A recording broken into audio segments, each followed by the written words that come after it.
There's mayhem at Heidi and Bridget's house. Oh, that goes right through my ear. With their trio of outrageously pampered pups. Oh, it gets worse. Heidi's over-the-top mothering. I love them like I birthed them. They are not your children.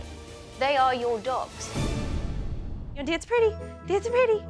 There we go. My name is Heidi, and I live here with my sister Bridget and my 3 dogs, Tilly, Jillian, and Pumpkin.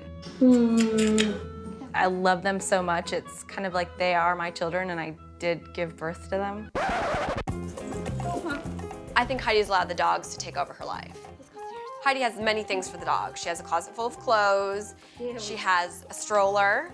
Let's go, girls. Heidi is devoting less of her time to the outside world and more of her time to the dogs. How do you see your relationship with the dogs? I kind of think of myself as the mother. Yeah. Yes, of course you do. You correct people if they don't refer to you as their mommy.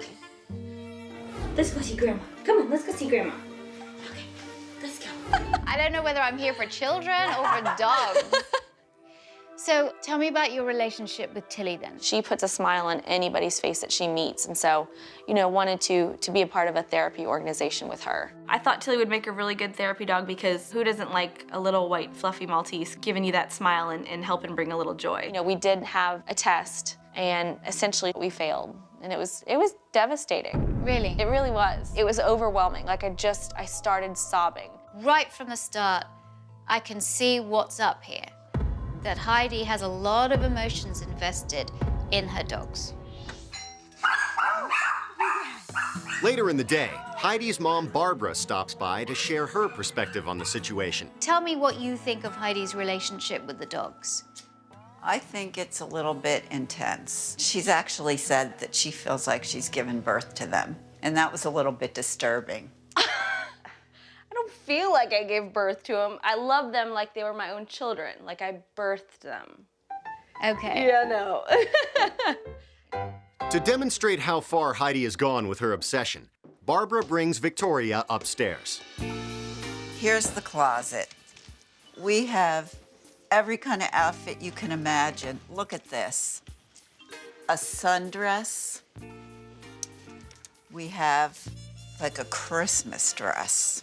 I see a lot of people that anthropomorphize their dogs, meaning treating their dogs like their children. But dresses and pretty little sweaters and Santa outfits. Oh. Pumpkin, you want to put your sweater on? I worry about Heidi because she doesn't have a social life. I really feel at a young age a person should be out there doing things. Mom's actually pretty worried about Heidi. It's really clear that Heidi needs these dogs to love her. These dogs are fulfilling some emotional void in her life. Tilly's therapy work. Yes. Have you ever seen a therapy dog working? No, in person I've not seen what a therapy dog does. All right. I think that when you're going through all the tests and everything, that's one thing, and of course she failed miserably. You can't jump up on a child that has IVs coming from their arms. That's a really good Or an old person that has very thin skin. I think it's really important that when you have dogs that you don't baby them so much. And they are not your children. They are your dogs. Because when you start treating dogs like children, you take away the essence that is dog. And you actually make dogs more anxious. Bridget, why do you think Heidi is doing what she's doing with the dogs? Why? I think she's projecting her own issues onto the dogs. I think it's just my motherly instinct. I guess I think it's just how I behave, and it's just, I guess, feeling needed. I like to feel needed by them, I guess. I don't feel like you're looking after you very well. I feel like there's a bit of a sadness there. You've got to put yourself first sometimes. In some situations, in some scenarios, and they will be fine. Heidi is interested in Tilly becoming a therapy dog, but I don't know if she really knows what that entails. There you go, sweetheart. There you go. So having these dogs here makes you feel good. Yeah, it's relaxing. You can see she's very calm. She's very calm. Yeah. If this was her dog right at the moment, it would be up like this. It would be up like that. Yeah. So you need to have a dog that likes being touched. Tilly is a million miles away from being a therapy dog like Daisy. Maybe 500,000. I never really thought about the little things that Tilly does, like the jumping up or the licking. It was really put into perspective how vitally important it is to have a well-behaved dog. Now that Heidi has an idea of the long road ahead, Victoria brings her to a nearby park to begin working with Tilly. Now, the cones I've set out here, there's a reason for that. One of the most essential things that a therapy dog needs to do is to walk really well, close to the owner on a loose leash. Just going to walk up and down here and see if I can get her walking close to me. When Victoria told me that we were gonna do the loose leash training with Tilly, I was super worried because Tilly has never been one to walk by my side. Up, let's go. Whenever she pulls you in one direction, you go off in the other direction with a let's go. Good. Let's go. Close. I want you to be unpredictable. Good girl. Now it's Heidi's turn. Did I turn? Turn. She's pulling away from you. Just pull her away. Go on. Don't let her stand there and go. Okay. The toughest part about the loose leash walk is that I don't seem to have any control over Tilly. It's hard to get her to look my way or pay attention to me. No, soon as she pulls away from you, no BS. Turn around. Off you go. Okay. Yeah, I want you to take a bit more direction. Tilly. Good girl. Close. Nice. Close. Very good. Good girl, Till. Come on. Nice. Close. Good girl. Very good. Yeah. Now let's make it a little bit difficult. Close. Victoria has her navigate Tilly through a set of cones. Tilly. Good girl. Very good. Tilly. Sit. Good girl. Though Tilly's loose leash walking is impressive, Victoria is still concerned about her inability to interact with strangers. So she sets up a test at a nearby community center. If Heidi really wants Tilly to become a therapy dog, she has to give Tilly a broad range of experiences to various people and to children, to a person in a wheelchair, to a person with a walker, because those are all of the things that she's going to encounter when she does hospital visits. Hey! Hi, what's that? Oh, ho, ho.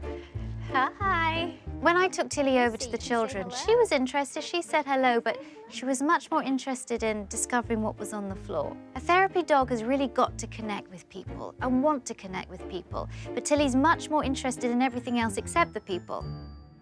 You can't have her going round a hospital environment like this. Is there not a certain amount of, she has to get familiar with it and be comfortable with the environment? Of course, when you go into a hospital, they have to be comfortable with that environment right away. The whole process of what a therapy dog does and what it entails is kind of what I expected, but all the work behind it that I didn't really think was involved is so much more than I thought. Later on, Heidi works on loose leash walking in the hopes of preparing Tilly for another attempt at her therapy dog test. Good girl, Tilly. The biggest thing that I'm worried about Victoria seeing when she comes back is Tilly's loose leash walking. But Tilly's attention is everywhere except on Heidi. Heidi, Tilly's all over the place. You need to keep calm and keep her focused. Till. I think Tilly's done an amazing job with the loose leash training. I'm really pleased with her progress. By the looks of things, Tilly's nowhere near ready to take the therapy test again. Despite Tilly's underwhelming improvement, Heidi is relentlessly pushing forward, bringing Tilly to her friend's house to work on socialization. All right. The biggest hurdle for Tilly to overcome is just being comfortable in new places with new people. Once again, Tilly's attention is all over it. Tilly's such a good girl. Tilly. I know. Till. Go sit down. And she has to be held to stay on the sofa. Heidi, what are you doing? Tilly's clearly uncomfortable in your friend's lap. Thank you. No problem. Oh. Good girl, Till. Aww. There's a little bit of room for improvement, but really at the end of the day, I think she did a great job. The next time the testing comes up for the therapy dog, I really think Tilly's gonna pass. First you lose your patience, and now you're literally forcing Tilly to be in your friend's lap.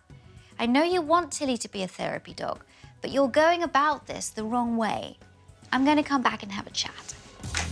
Victoria brings Tilly and Heidi to a neutral location so she can work on improving Tilly's focus. The real thing that's hampering this whole therapy dog process is the fact that she doesn't have great focus on you. You've spent many, many years loving her and pampering her, but she's never really listened to you when you've asked her to do something? No, she hasn't. She ignores you. She does. Okay, how are you going to get her to focus on you? I wanted to do an exercise where Heidi was just to stand there and wait for Tilly to look at her. When Tilly did look at her, Tilly got a reward. Good girl, Till. Good Very girl. Nice. Girl, That's Till. good, lovely. Good girl, Tilly. Good girl. Good girl. Instead of asking a dog for attention, you wait until the dog gives you attention. So the dog works out, if I give her attention, something good happens to me. With Heidi holding Pumpkin's focus, Victoria has her take it a step further. Good, now let's do some loose leash walking up and down with her close to you, Okay. her focused on you, okay?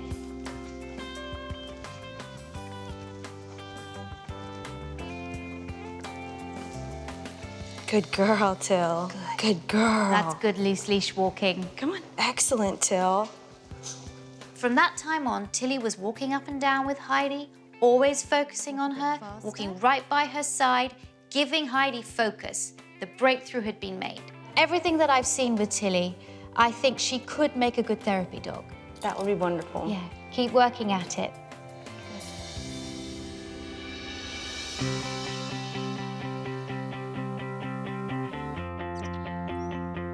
When I first came here and I saw these indulged, neurotic dogs and a person who really was just living in this cocoon. Now you've changed. Now you've seen them in a different light. You know a different way to handle them. It's more of a two-way street now. Before it was a one-way street, but now it's a two-way street. I go out a lot more without the dogs now. If Bridget's here, that's great. If she's not, I'm comfortable leaving them too, because I know that, that just makes it more rewarding when I get home.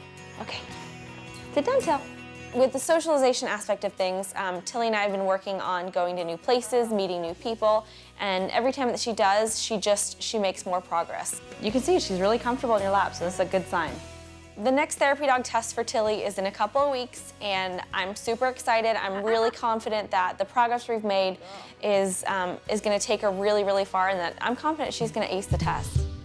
Thanks for watching. If you love It's Me or the Dog and want more dog training tips and tricks, visit my official site, positively.com. And if you're interested in learning more about becoming a dog trainer, check out the Victoria Stilwell Academy. Links to both sites are in the description. I'll see you online.